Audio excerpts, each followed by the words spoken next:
Assalamualaikum warahmatullahi wabarakatuh. Perkenalkan, saya Nafilatul Hikmah, CGP Angkatan 10 dari Kabupaten Kolaka Timur. Kali ini saya akan memaparkan tugas koneksi antar materi pada modul 1.4 Budaya Positif. Berikut adalah kesimpulan peran saya dalam menerapkan budaya positif di sekolah. Budaya positif dapat dijalankan dengan menerapkan konsep-konsep inti seperti disiplin positif, motivasi perilaku manusia, posisi kontrol guru, keyakinan kelas atau sekolah, dan segitiga restitusi. Yang pertama, disiplin positif. Disiplin positif merupakan suatu cara penerapan disiplin yang mengajarkan anak bertanggung jawab dan menumbuhkan kesadaran diri berdasarkan nilai kebajikan. Disiplin positif diharapkan dapat membuat murid memahami dan menyadari segala perilakunya berdasarkan motivasi internal, bukan karena paksaan, pujian, ataupun hukuman. 3. Motivasi perilaku manusia. 2 dari motivasi eksternal, yaitu untuk menghindari hukuman dan untuk mendapatkan imbalan atau penghargaan dari orang lain, dan 1 diantaranya adalah dari motivasi internal, yaitu untuk menghargai diri sendiri dengan nilai-nilai yang dipercaya. 5. Posisi kontrol guru. Yang pertama, guru sebagai penghukum. Yang kedua, guru sebagai pembuat rasa bersalah. Yang ketiga, guru sebagai teman. Yang keempat, guru sebagai pemantau. Dan yang terakhir, guru sebagai manajer. Posisi terakhir, yaitu manajer, adalah posisi di mana guru berbuat sesuatu bersama dengan murid, mempersilahkan murid mempertanggungjawabkan perilakunya, mendukung murid agar dapat menemukan solusi atas permasalahannya sendiri. Seorang manajer telah memiliki keterampilan di posisi teman maupun pemantau, dan dengan demikian bisa jadi di waktu-waktu tertentu kembali kepada kedua posisi tersebut bila diperlukan. Keyakinan sekolah atau kelas. Keyakinan kelas berupa nilai-nilai kebajikan universal yang disepakati bersama antara guru dan murid, baik secara tersirat dan tersurat, lepas dari latar belakang suku, budaya, bahasa, maupun agama. Keyakinan kelas sebaiknya sesuatu yang dapat diterapkan di lingkungan tersebut dan dapat ditinjau kembali dari waktu ke waktu. Segitiga restitusi. Ada 3 tahapan dalam segitiga restitusi. Tahap pertama yaitu menstabilkan identitas, untuk mengubah identitas anak dari orang yang gagal karena melakukan kesalahan menjadi orang yang sukses. Tahap kedua, validasi tindakan yang salah, yaitu untuk memenuhi suatu kebutuhan tertentu sehingga guru bergeser dari pemikiran stimulus respon menjadi proaktif. Tahap ketiga, menanyakan keyakinan, yaitu saat perilaku telah divalidasi dan identitas sukses telah stabil, maka murid telah siap mengaitkan keyakinannya dengan validasi tindakannya yang salah. Keterkaitan materi. Adapun keterkaitan antara materi budaya positif dengan materi sebelumnya, yaitu yang pertama, filosofi Ki Hajar Dewantara. Dengan menjalankan budaya positif di sekolah, berarti kita telah melakukan satu hal untuk mewujudkan tujuan pendidikan nasional berdasarkan filosofi Ki Hajar Dewantara, yaitu pendidikan yang menuntun murid untuk mencapai keselamatan dan kebahagiaan. Yang kedua, nilai dan peran guru penggerak. Budaya positif akan terlaksana jika guru memiliki 5 nilai guru penggerak, yaitu mandiri, kolaboratif, inovatif, reflektif, dan berpihak pada murid. Juga memiliki peran, salah satunya adalah dapat mewujudkan kepemimpinan murid. Yang ketiga, visi guru penggerak.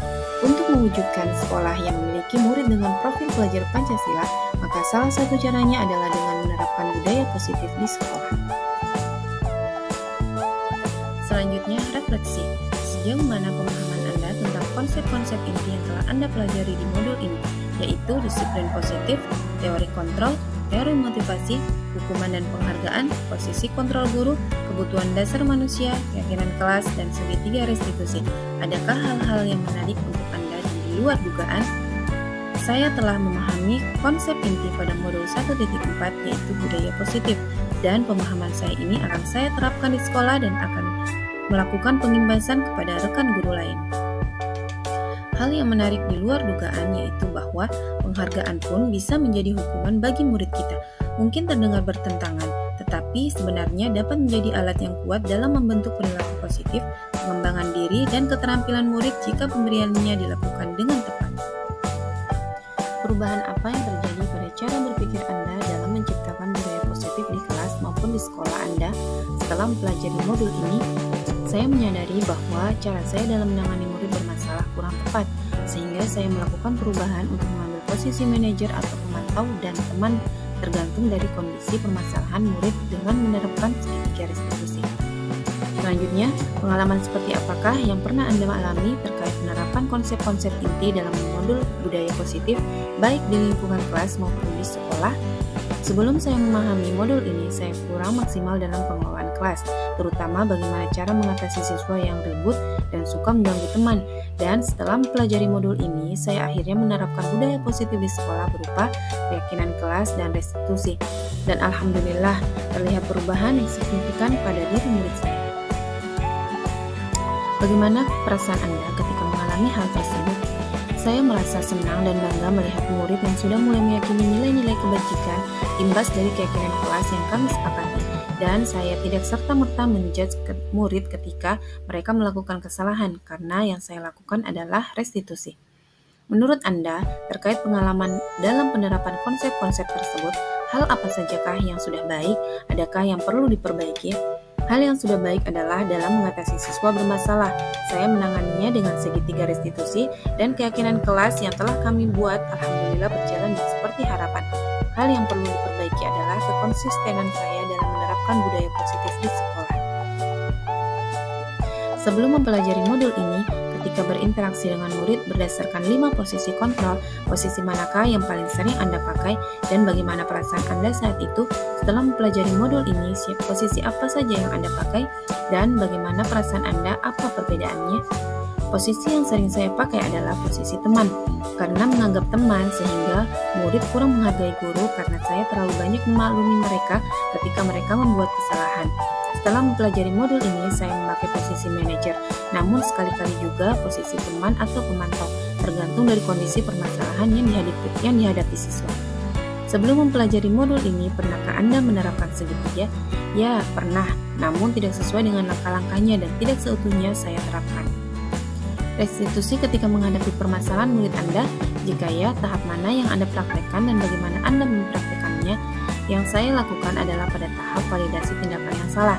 Saya selalu menanyakan kenapa murid saya melakukan itu karena saya ingin tahu alasan mereka.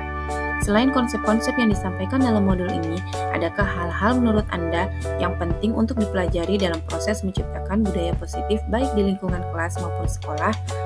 Hal yang penting untuk dilakukan adalah melakukan kolaborasi dengan seluruh warga sekolah terkait penerapan budaya positif ini dan juga dengan orang tua atau wali murid agar budaya positif ini menjadi pembiasaan yang baik tidak hanya di lingkungan sekolah namun juga di lingkungan rumah murid masing-masing.